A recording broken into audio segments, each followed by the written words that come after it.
ব্রাহ্মণবাড়িয়া জেলায় নতুন একটি এক্সপোর্ট প্রসেসিং জোন ইপিজেড গঠনের উদ্যোগ নিয়েছে বর্তমান সরকার। বর্তমান সরকারের এই উদ্যোগকে স্বাগত জানিয়েছে কুমিল্লা অঞ্চলের 6 জেলার মানুষ। কারণ বাংলাদেশের অর্থনীতিতে অসামান্য অবদান রেখে চলেছে ব্রাহ্মণবাড়িয়া। ব্রাহ্মণবাড়িয়াতে রয়েছে বাংলাদেশের সর্ববৃহৎ গ্যাস ক্ষেত্র তিতাস গ্যাস, যে তিতাস গ্যাসের দ্বারাই ঢাকা শহর সমৃদ্ধ, যেই তিতাস গ্যাসের দ্বারাই বাংলাদেশের শিল্প কারখানাগুলো সচল আছে। এছাড়া বাংলাদেশের সবচেয়ে বেশি প্রবাসী অধ্যুষিত যে জেলাগুলো রয়েছে, প্রবাসী অধ্যুষিত জেলার মধ্যে ব্রাহ্মণবাড়িয়া তৃতীয় অবস্থানে রয়েছে। তো বাংলাদেশের অর্থনীতিতে এত এত অবদান রাখা ব্রাহ্মণবাড়িয়া, এবং ব্রাহ্মণবাড়িয়াতে যেহেতু বাংলাদেশের সর্ববৃহৎ গ্যাস ক্ষেত্র তিতাস গ্যাস রয়েছে, এই ব্রাহ্মণবাড়িয়াতে নতুন করে একটি এক্সপোর্ট প্রসেসিং জোন ইপিজেড গঠনের উদ্যোগ নিয়েছে বর্তমান সরকার। আমরা দেখেছিলাম বর্তমান সরকার তারা নির্বাচনের আগে যখন নির্বাচনী প্রচারণাগুলো করছিল, তার অংশ হিসাবে যখন কুমিল্লা এসেছিলেন বাংলাদেশের বর্তমান প্রধানমন্ত্রী তারেক রহমান, তখন বলেছিলেন এই অঞ্চলে একটি এক্সপোর্ট প্রসেসিং জোন ইপিজেড করা হবে।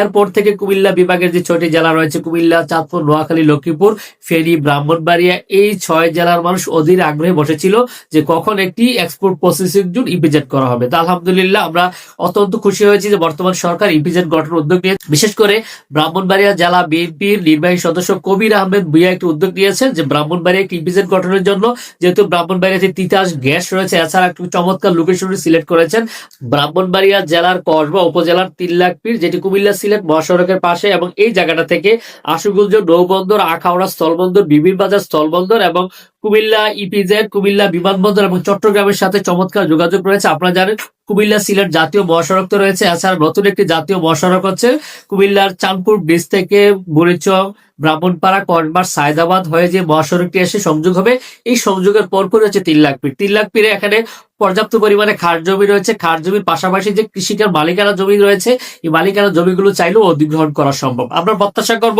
বর্তমান সরকারের একটি যুগান্তকারী পদক্ষেপ, এই পদক্ষেপটি বাস্তবায়ন হলে আমাদের কুমিল্লা অঞ্চলে যে 6টি জেলা রয়েছে, কুমিল্লা, চাঁদপুর, নোয়াখালী, লক্ষ্মীপুর, ব্রাহ্মণবাড়িয়া, এই 6 জেলার অর্থনীতিতে ব্যাপক পরিবর্তন আসবে। পাশাপাশি এই 6 জেলার অসংখ্য মানুষের কর্মসংস্থান হবে। আমাদের কুমিল্লা বিভাগের 6 জেলার মানুষের পক্ষ থেকে মাননীয় প্রধানমন্ত্রীকে আমরা সাধুবাদ জানাচ্ছি এবং কবির আহমেদ ভুইয়ার কাছে আমরা কৃতজ্ঞতা প্রকাশ করছি। আমরা চাই এই প্রকল্পটি যেন দ্রুত বাস্তবায়ন করা হয়। ভিডিওটি বেশি বেশি করে শেয়ার করে সকলকে দেখার সুযোগ করে দিবেন, এবং এই সিদ্ধান্তটা আপনার কাছে কেমন লাগলো অবশ্যই মন্তব্য করে জানাতে বলবেন না। শেষ করছি এখানে, কথা হবে অন্য একটা ভিডিওতে। ভালো থাকবেন সবাই, আল্লাহ হাফেজ।